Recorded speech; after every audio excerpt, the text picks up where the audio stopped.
Good evening, YouTube community. This is Angelus21241, and I'm going to be telling another story since I have some time tonight. This one is based on the N64 game Super Mario 64, and this story can also be found on creepypastawiki.com.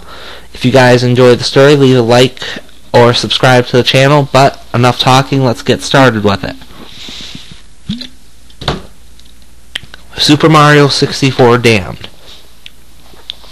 I could never in my wildest nightmares have ever imagined the horrors that could plague even the most simple of life's enjoyments. The darkness that could invade any world, whether it be real or fictional. It all started the day me and my girlfriend were talking about video games we used to play when we were growing up, and games that we used to enjoy. Over the years of my childhood, I have collected several games pertaining to different consoles, but we both found the topic of the Nintendo 64 to be the most fun. So that day, we decided to pick one up from my uncle's game store and perhaps even pick up one of the greatest Nintendo 64 titles, Super Mario 64. When we got there, it took some time and a lot of browsing, but we were able to find the game after about an hour or so in several bins he had placed throughout the store. The only copy he had appeared. As well as that, we found a Nintendo 64, the very last one he had in stock, ironically. And the best part about it was he gave it to us for free. He told me that it had been bought and returned nearly 15 times since it came into his possession, and now he was just looking to get rid of it. He also told me that, ironically, the game was returned with it as well, as they always seem to be bought together. He had heard something like there was something wrong with one of them or the other, and that some people went as far as to tell him that the game was evil and made in hell, stuff like that. Seeing as how he only heard the story from 3 out of 15 customers, I brushed it off as just some hysterical story told by people who decided they couldn't keep the system. An excuse, if you will, and gave him $20 for Super Mario 64. Cheap jerk gave me the N64 for free, though. We went back home after being gone for nearly an hour and a half. When I got home, I laid the system by my living room TV and started to rummage through old boxes where I kept all sorts of old games, ranging from classic Atari games to the ever-popular Dreamcast. As it was sort of strange, because in these boxes, I found that I owned every major console except for an N64, well, until now anyways.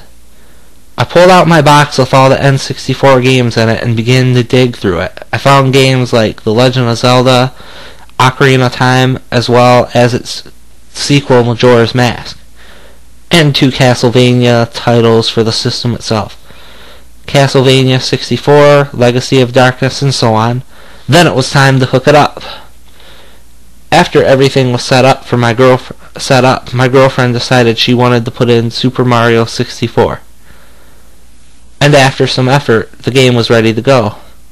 "It's me, Mario," it called out in its upbeat pitch. My girlfriend decided to mess with Mario's face for a little bit before deciding to press start on her purple controller, and the screen transitioned to the file select screen. There were some files already on the game. In fact, all 4 slots were filled, each having just started the game because there were no stars on any file. So we started deleting them. After we deleted file 1, however, the game froze, and there was a deafening screech coming from our TV speakers, and it sounded as if someone was screaming from the game itself.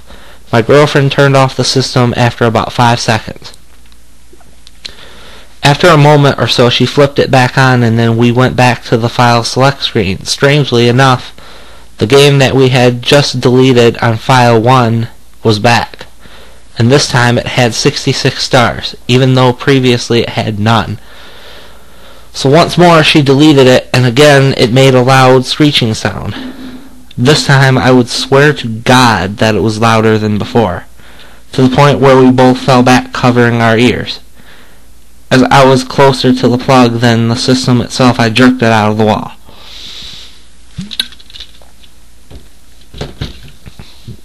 This time, before we bothered trying, I took the game out of the system and took it into the kitchen. It turned out that it was really dusty, which explained to me, at least, why the game was reacting the way it was. Although it was still weird. After cleaning it with a Q-tip, I took it back into the living room. I handed it to her, she plugged the console back into the wall, and then we were ready to go. By now it was getting dark out. There was no light in the room, and we couldn't plug in our lamp because the system and the TV took up the outlets. So we were forced to play in the dark. For me, something didn't feel quite right, because for some reason I was filled with a sense of nervousness that I could not quite explain. I shook it off and turned on the system. When we were back to the file select screen, each file that was there previously was gone, oddly enough.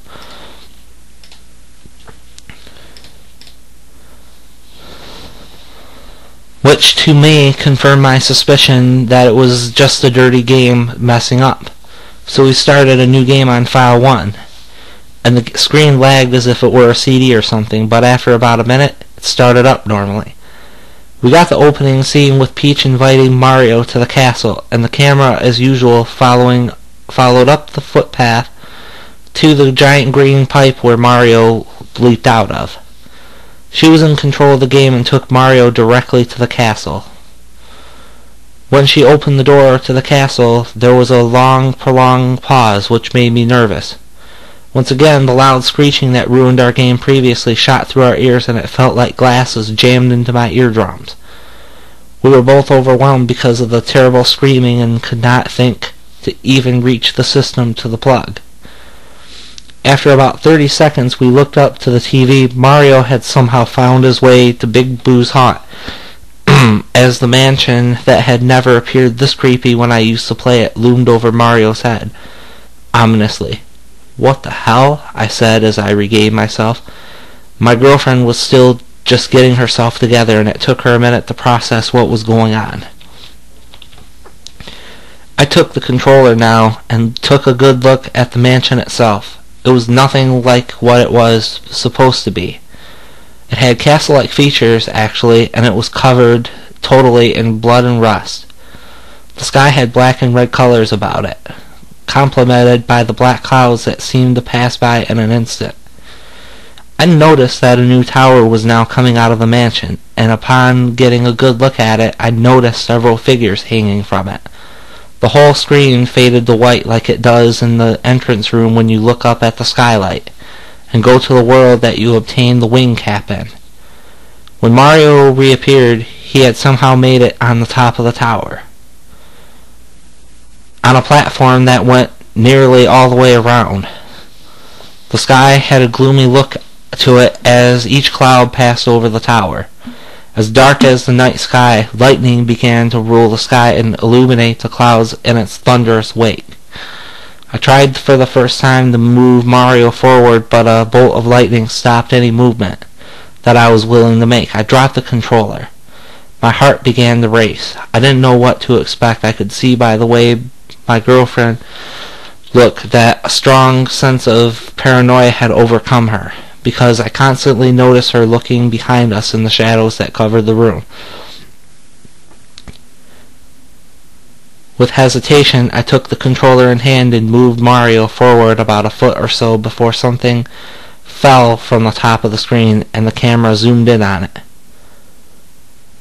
It was a depiction of Mario, with a noose around his neck. We both yelled out, and I dropped the controller on the floor as I moved back as quickly as possible. Mario's clothes were ripped all over, exposing several parts of his body. Underneath the clothes we could make out stab wounds from either a knife or a dagger, which more than likely caused the blood splatter all over his skin and remaining clothes. But the most grotesque part of the image were his eyelids and mouth. They were sewn shut, with blood trickling down his cheek and chin. I was appalled at this gruesome sight. My heart was racing, and I would swear to this day that at that moment the dead Mario fell from the top of the screen, that I heard something run into my bedroom. All the hung figures were of Mario, all the exact same, with eyelids and mouth sewn shut and stab wounds all over their bodies. I worked up the courage I could muster. I again unplugged the Nintendo 64, which turned off, but not at that instant. Before the TV screen went black, the hung Mario's face underneath his sewn lips was smirking at us. I didn't want to get up, not even to turn on the lights. I wanted to remain in that exact spot, sitting down, because at least there I felt somewhat safe. But for my girlfriend's sake, I plugged in the lamp and lit the room up. Everything was peaceful, perhaps a calm after the storm. I took a deep breath and sat back down. I couldn't get that image out of my head. That smirk. I felt powerless as to what my mind wanted to remain on. I sat on the floor next to my girlfriend and hugged her, picked her up and took her to bed. Who in the hell would make a game like that? It had to be the game. It had to be hacked. It's the only thing that made sense to me. What I saw in that game, I would define as evil in its sickest form. Without a word between us, we laid in bed for what felt like hours before one of us broke the silence. She told me that she wanted to get rid of that game as soon as possible. As it was already late, I decided it would be best to wait until tomorrow, because I was so sure that my uncle's store was closed, and GameStop didn't take games that old, so we stayed in bed and agreed that we would not play that game again. But I couldn't get it out of my head still. I wanted to know why or how this was done. My curiosity got the better of me in the end, and after she had fallen asleep, I quietly got out of bed and went back into the living room.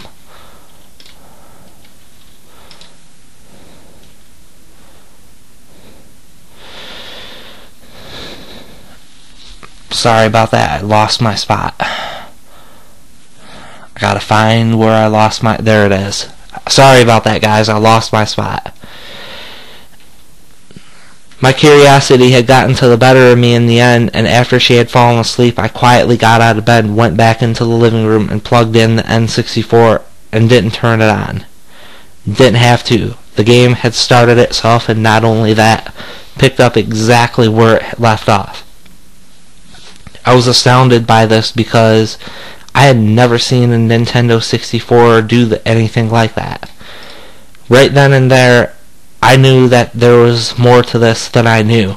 I had to know what. I was fascinated, drawn in perhaps.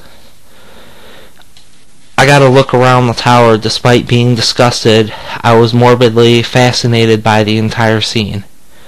The paranoia it could convey was intriguing. After a few minutes of looking around, I pressed the start pause button, and again the screen faded, this time to black. It took me all the way back to the file select screen, and I found myself with more questions than answers. All the files were back again. File 1 had 66 stars, while files 2 and 3 and 4 had none. I tried to remember to when we picked the file, and I was certain that they were not there before. I tried loading file 4 first. In response, the game showed me a picture of Mario, dead in his own pool of blood, with his eyeballs and entrails hanging out. After a shudder, it allowed me to hit B and go back. I tried loading file 3, and again I got another appalling picture. It was Mario once again, staring directly into the screen with bloodshot eyes that looked so real that I really thought they were. His mouth was gaping open, and his tongue was missing. Well, it was missing from his mouth at least. Upon further examination, I realized that Mario's tongue was wrapped around his throat, and that he was being strangled with it. I heard a chuckle of sorts, not from the game, but it sounded like it was directly behind me. I ignored it against my better judgment. I tried to start up File 2 now, and a video began to play. Mario was strapped down on a table in a decrepit version of the castle's entrance hall.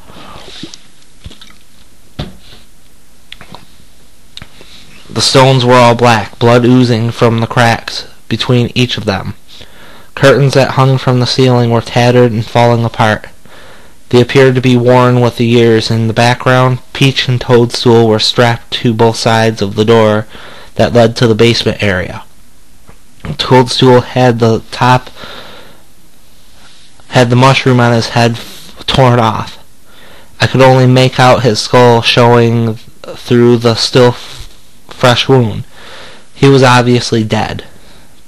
Peach sent me into a state of awe. Her skin was peeled off, and all I could see was fully formed.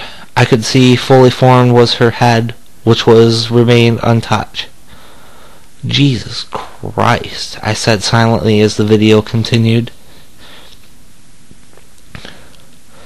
Mario struggled for freedom as the door upstairs opened, and a black mass slowly came through. Its footsteps solemnly echoed through the silent hall. The curtains on the ceiling blew casually to its passing as it moved down the steps towards him. Mario pulled and pulled, but found no way to escape the situation that he had found himself in. And in response, he began to beg for his life and pray. The black mass inched ever closer to the hero, and it seemed as though Mario gave up. The black mass walked around the table and stopped directly in front of Mario. Again the hero begged, pleaded for his life. He told the black mass that he would do anything, only spare him for any crime that he had committed against it. I saw a tear roll down Mario's cheek, and he closed his eyes tightly. A rope tied around his neck, he gagged and took in only heavy breaths. I couldn't see a hand so much as touch the rope or where it even came from, but it was indeed there. It was just enough slack so that Mario could breathe. Deep lacerations cut through Mario's clothes, and blood by the gallons covered him in a crimson pool. He screamed, begged, pleaded, asked for death, but it was not given to him. Not yet, anyways. The cuts continued until the floor was covered in the dark red liquid, exuding slowly to the floor. Finally, the swipes and stabs ceased altogether. There was a deep silence that only Mario's gasps of misery filled. Before I could so much as think on what I had just seen, his eyes and mouth were forced shut, and I could see it for myself. A black needle going through both of his eyelids and mouth simultaneously, effectively silencing him, other than his muffled screams. Even more blood came from the fresh wounds and covered up his face. The rope tightened around Mario's neck. Although he had made no effort to escape, it was over. After a few short grunts, Mario was silent altogether. There was not so much a breath or movement. His face was terror personified. Even though this is a video game, the pain one would endure to torture. My God, again, the screen faded to black. That Mario smirked at me.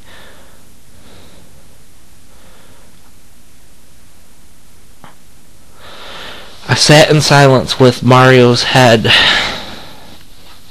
I sat in silence as the title screen with Mario's head came up on the screen. Only it wasn't the same Mario. The background was all black, and the Mario was the same Mario from the screen I had just watched. He still had that smirk on. After debate, I decided to keep going. I went to the File Select screen, and with all the courage that my heart could muster, I loaded File 1. 66 stars. The game loaded to a demonic laugh, and a black sky filled with blood-red clouds. Repeatedly, I could hear a dark, brooding voice say, "Game over," like Mario would after you lost all of your lives. The Mario that I was the same Mario that I had seen killed on the title select screen. Screams, torment, bodies littered the pathway to the castle. The bodies of Peach, several toadstools at the end, a dead Bowser whose head was missing and whose bodies were impaled on a pike right outside of the bridge. I entered the castle and found myself back at Big Boo's haunt. I didn't even question it anymore. I just went with it. The scene had not changed, not even slightly. And ignoring all the graphic details, I entered the mansion to what I was sure would strike my heart in some way, shape, or form. I could feel something circling and enclosing me. I ignored it. I had to. I needed to know what this was or what was going on. Something whispered in my ear. I was sure of it. I gulped as the screen transitioned to the entrance of Big Boo's haunt. The room with all the doors. The bodies of faceless Marios were hung all over the ceiling, illuminated by torches. I could feel sweat trickling down the back of my neck.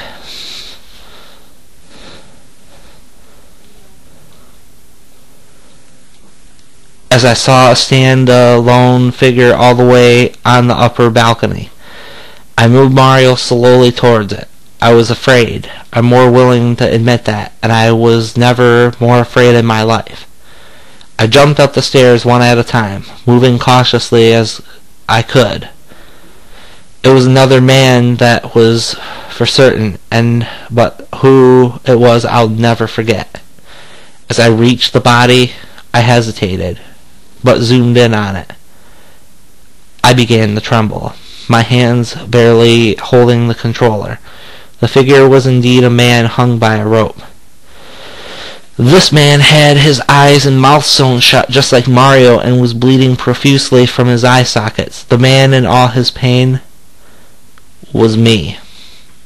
He let out a scream, something haunting and bone-chilling, a wail like nothing that I had ever heard.